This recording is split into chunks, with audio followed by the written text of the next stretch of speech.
जी हां, आज का दिन बहुत खास है। भारत के लिए आज का दिन एक ऐतिहासिक लम्हा लेकर आया। आज मंगलयान को इसरो के वैज्ञानिकों ने सफलतापूर्वक मंगल पर स्थापित कर दिया।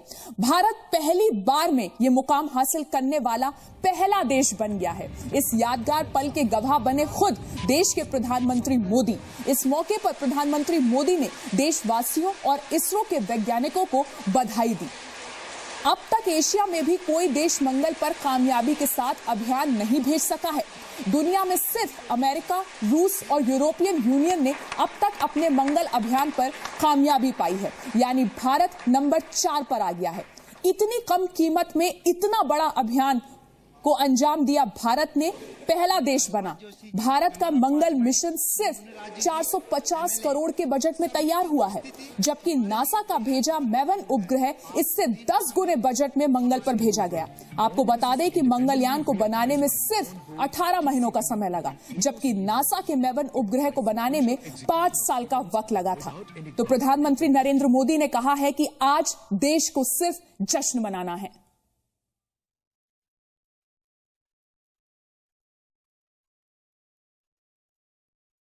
और अब आपको दिखाते हैं मंगलयान के वो 5 अहम पड़ाव जिन पर इसरो की नजर थी।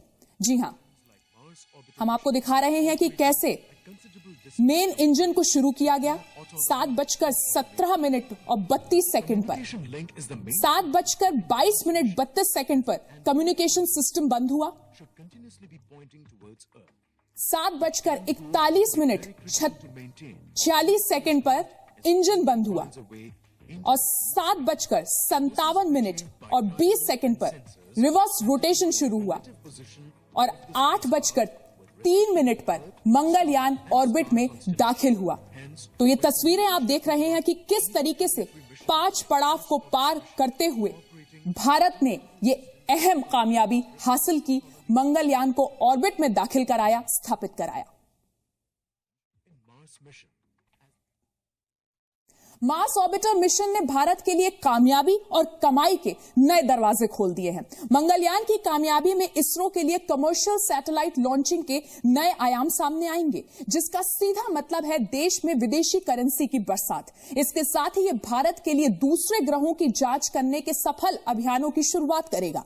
इस मिशन में उन तकनीकों को शामिल किया गया है जो आगे चलकर मंगल से नमूने लाने में मदद करेंगी और जिसका आखिरी सिरा मार्स पर इंसान बस्ती बसाने तक हो सकता है।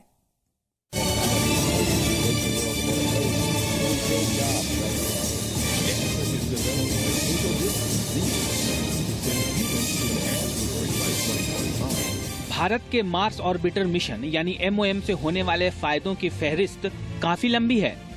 मंगलयान की कामयाबी से इसरो के लिए कमर्शियल सैटेलाइट लॉन्चिंग के नए आयाम खुल जाएंगे, क्योंकि इसका बाजार अरबों डॉलर का है। कामयाब मार्स ऑर्बिटर मिशन भारत के लिए मोटी कमाई के रास्ते खोल देगा। इसरो को दूसरे देशों के उपग्रह लॉन्च करने के ढेरों कॉन्ट्रैक्ट मिलने की शुरुआत होगी, जिसका सीधा मतलब है विदेशी करेंसी। कमर्शियली हम लोग सक्सेसफुल हो जाएंगे कि दूसरे देश हम लोगों से वो लॉन्च करवाना चाहेंगे कम कीमत पर, ताकि वो लोग भी ये सब चीज़ें कर सके और हमारे लिए फ़ायदा होगा कि हम इस स्पेस रेस जो कमर्शियली जो मैं बात कर रहा हूँ उसमें हम लोग बहुत आगे निकल जाएंगे। भारत ने लाल ग्रह कहे जाने वाले मंगल तक मंगलयान को पहुंचाने में जो रकम खर्च की है वो दुनिया को हैरत में डाल रही है। भारत के मंगलयान मिशन की लागत 450 करोड़ रुपए है, जो कि अमेरिका के मंगल मिशन से 10 गुना कम है। पीएम नरेंद्र मोदी भी इसरो के कम बजट वाले मंगल मिशन की तारीफ में कसीदे पढ़ चुके हैं। मैंने सुना है कि हॉलीवुड मूवी जो ग्रेविटी मूवी बनी है उसमें जो खर्चा आया है उससे भी हमारे मार्स मिशन का खर्चा कम है। ये अपने आप में बहुत बड़ी बात है। Our scientists have shown the world a new paradigm of fuel engineering and the power of imagination. मंगल अभियान की कामयाबी से इसरो के लॉन्च व्हीकल PSLV और GSLV का सिक्का दुनिया के आगे जमेगा। आश्चर्य मत कीजिएगा कि कम लागत पर अपने सैटेलाइट को अंतरिक्ष में स्थापित कराने के लिए तीसरी दुनिया के ही नहीं बल्कि विकसित देशों में भी इसरो से बुकिंग कराने की होड़ शुरू हो जाए। मकसद के मामले में अमेरिका के मावेन की तुलना भारत के मंगलयान से की जा सकती है, लेकिन खर्च और वक्त के मामले में ऐसा करना मुमकिन नहीं है, क्योंकि नासा के मार्स मिशन माविन पर करीब 4,200 करोड़ रुपए का खर्च आया है, जबकि भारत के मंगल अभियान पर सिर्फ 450 करोड़ रुपए का खर्च हुआ है। खर्च में ये अंतर तैयारी में लगे वक्त की वजह से भी है, क्योंकि नासा के माविन मिशन को तैयार करने में 5 साल का वक्त लगा, जबकि भारत का मंगल अभियान सिर्फ 18 महीनों में पूरा हो गया। हमारे पास एक रॉकेट था, उसको बहुत तरीके से इस्तेमाल करते हैं, ये भी किया, और मुझे बहुत खुशी हुई कि हमने कॉपी नहीं किया कि अमेरिका के तरीका से करें, अपना तरीका निकाला और बड़े हमने कर लिया। मार्स ऑर्बिटर मिशन के लाल ग्रह के ऑर्बिट में दाखिल होने के साथ ही भारत मंगल पर पहुंचने वाला दुनिया का चौथा और एशिया का पहला देश होगा। इसके साथ ही भारत अमेरिका, रूस, यूरोप और जापान जैसे विकसित मुल्कों की कतार में शामिल हो जाएगा, जिनके पास तकनीक के लिहाज से सबसे उम्दा सैटेलाइट लॉन्चिंग टेक्निक मौजूद है। भारत दुनिया का पहला देश होगा जो अपनी पहली कोशिश में मंगल पर फतह हासिल करेगा, जबकि चीन और जापान इस कोशिश में फेल साबित हो चुके हैं। भारत, चाइना और जापान ये 3 जो देश हैं, तो उसमें तो हम अपने आप से ही आगे निकल जाएंगे। बाकी एक तरह से हमारे लिए अभी ये टेक्नोलॉजी डेमोन्स्ट्रेशन है कि हाँ, हम लोग ये कर सकते हैं। भारत की यह कामयाबी पड़ोसी मुल्क चीन के साथ कमर्शियल सैटेलाइट लॉन्चिंग के बाजार में नई होड़ पैदा करेगी। दरअसल इस बाजार में कीमत ही सब कुछ तय करती है।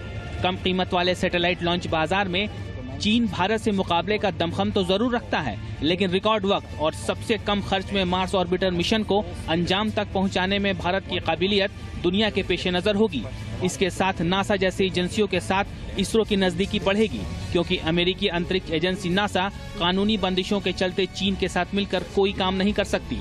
ब्यूरो रिपोर्ट, जी मीडिया। मंगल और पृथ्वी का रिश्ता सदियों पुराना है। हिंदू पौराणिक कथाओं में इसका जिक्र है, तो साथ ही रोम और ग्रीस की कहानियों में भी मंगल ग्रह के बारे में बताया गया है। मंगल ग्रह से जुड़ी और भी कई ऐसी बातें हैं जो मंगल और पृथ्वी में समानता को दिखाती हैं। आइए आपको दिखाते हैं एक रिपोर्ट।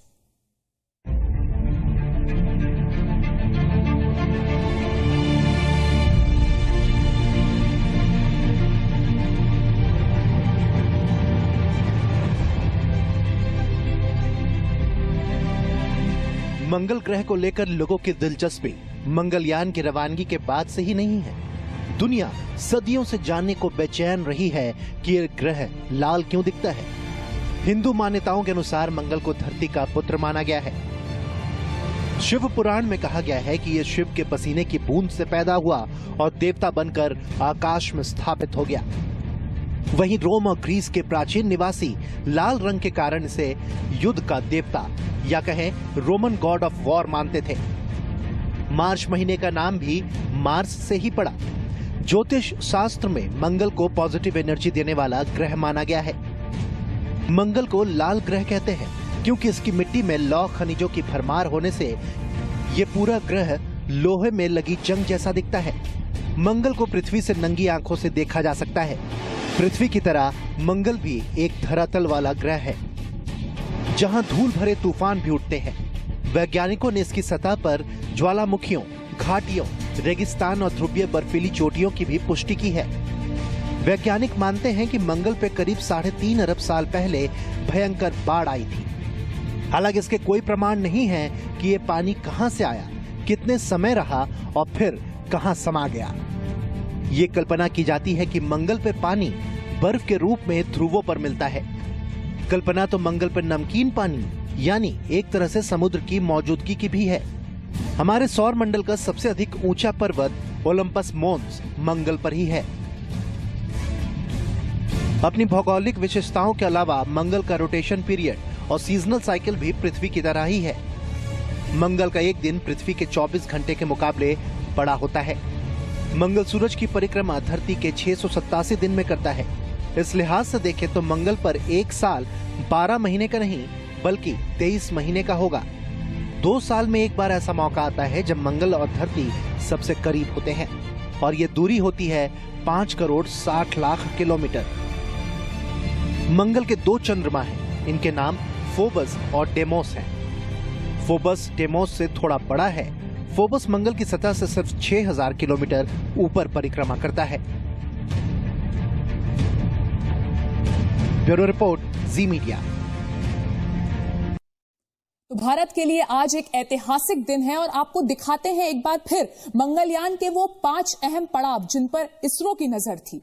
आप देखिए 5 तस्वीरों में 7:17 32 सेकंड पर मेन इंजन शुरू हुआ, 7:22 32 पर कम्युनिकेशन सिस्टम बंद हुआ, 7:41 46 पर इंजन बंद हुआ, 7:57 और 20 पर रिवर्स रोटेशन शुरू हुआ और 8:03 पर मंगलयान ऑर्बिट में दाखिल हुआ। Achieved by gyros and sensors that determine the relative position of the spacecraft.